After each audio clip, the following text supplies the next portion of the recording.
In this video, I want to share a personal experience with you. A personal experience I have with Genesis chapter 1. An experience that challenged my faith in God more deeply than I ever expected. But first, let's hear what Genesis chapter 1 actually says. Genesis chapter 1. In the beginning, God created the heavens and the earth. The earth was without form and void, and darkness was on the face of the deep. And the Spirit of God was hovering over the face of the waters. Then God said, "Let there be light," and there was light. And God saw the light that it was good. And God divided the light from the darkness. God called the light day, and the darkness he called night. So the evening and the morning were the first day. Then God said, "Let there be a firmament in the midst of the waters, and let it divide the waters from the waters." Thus God made the firmament and divided the waters which were under the firmament from the waters which were above the firmament. And it was so. And God called the firmament heaven. So the evening and the morning were the second day. Then God said, "Let the waters under the heavens be gathered together into one place, and let the dry land appear." And it was so. And God called the dry land earth, and the gathering together of the waters he called seas. And God saw that it was good. Then God said, "Let the earth bring forth grass, the herb that yields seed, and the fruit tree that yields fruit according to its kind, whose seed is in itself on the earth." And it was so. And the earth brought forth grass, the herb that yields seed according to its kind, and the tree that yields fruit, whose seed is in itself according to its kind. And God saw that it was good. So the evening and the morning were the third day. Then God said, "Let there be lights in the firmament of the heavens, to divide the day from the night, and let them be for signs and seasons, and for days and years. And let them be for lights in the firmament of the heavens, to give light on the earth." And it was so. Then God made two great lights, the greater light to rule the day, and the lesser light to rule the night. He made the stars also. God set them in the firmament of the heavens to give light on the earth, and to rule over the day and over the night, and to divide the light from the darkness. And God saw that it was good. So the evening and the morning were the fourth day. Then God said, "Let the waters abound with an abundance of living creatures, and let the birds fly above the earth across the face of the firmament of the heavens." So God created great sea creatures and every living thing that moves, with which the waters abounded, according to their kind, and every winged bird according to its kind. And God saw that it was good. And God blessed them, saying, "Be fruitful and multiply, and fill the waters in the seas, and let birds multiply on the earth." So the evening and the morning were the fifth day. Then God said, "Let the earth bring forth the living creature according to its kind, cattle and creeping thing and beasts of the earth, each according to its kind." And it was so. And God made the beast of the earth according to its kind, cattle according to its kind, and everything that creeps on the earth according to its kind. And God saw that it was good.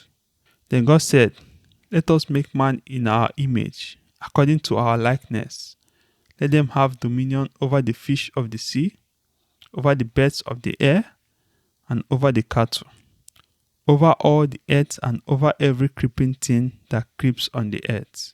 So God created man in his own image. In the image of God he created him. Male and female he created them. Then God blessed them, and God said to them, "Be fruitful and multiply, fill the earth and subdue it. Have dominion over the fish of the sea, over the birds of the air, and over every living thing that moves on the earth. And God said, See, I have given you every herb that yields seed which is on the face of all the earth, and every tree whose fruit yields seed. To you it shall be for food. Also, to every beast of the earth, to every bird of the air, and to everything that creeps on the earth, in which there is life, I have given every green herb for food. And it was so. Then God saw everything that he had made, and indeed it was very good. So the evening and the morning were the sixth day. Praise the Lord. Hallelujah. I had read this chapter many times before, but it wasn't until the Holy Spirit opened my eyes that the creation story began to make sense in a new way, in a way I haven't seen before. In that moment, I felt challenged.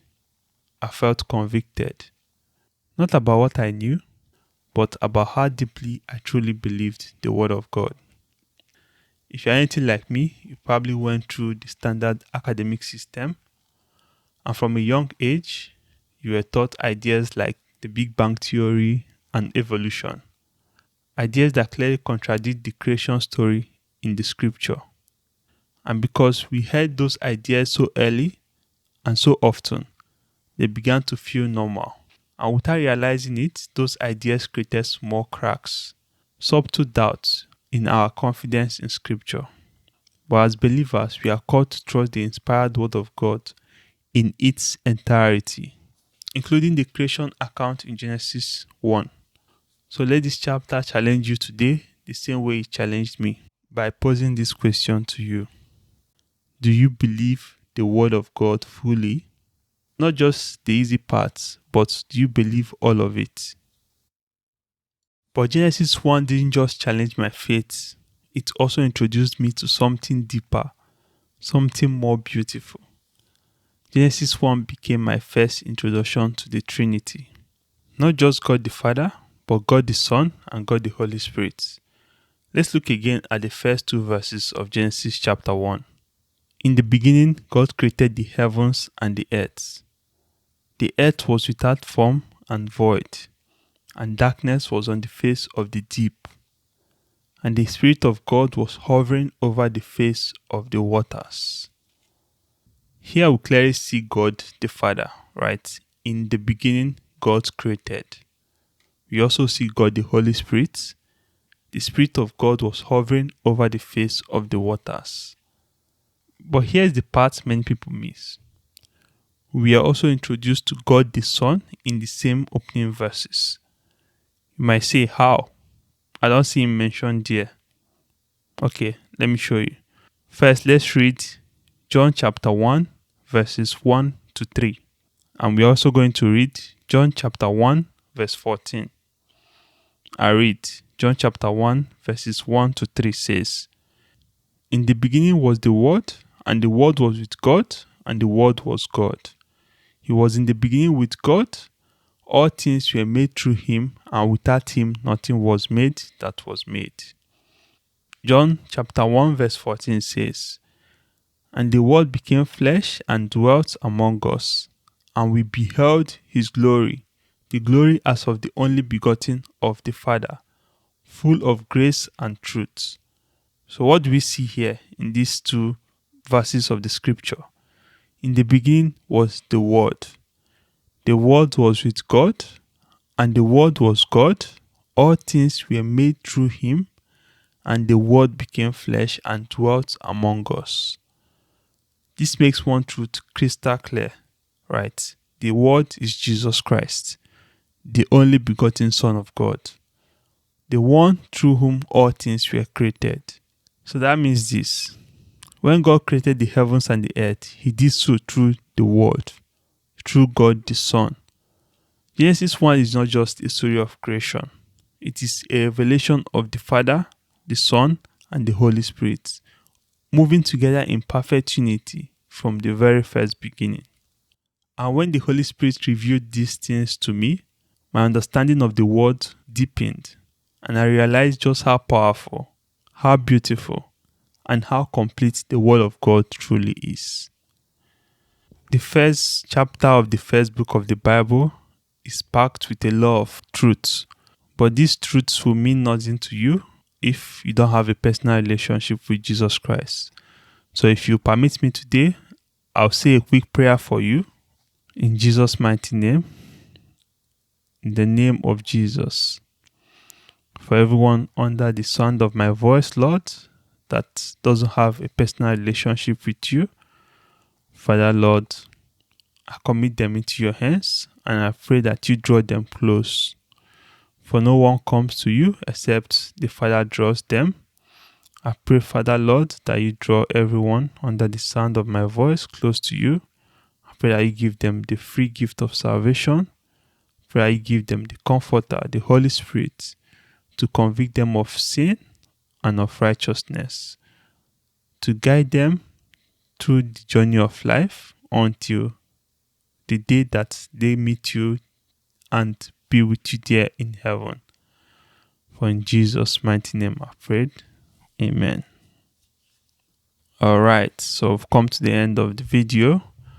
But before you click off, if this teaching blessed you and if the illustration on the screen spoke to you, please leave a comment, share your thoughts, tell me what you think about Genesis chapter 1 or about the artwork you see here on the screen.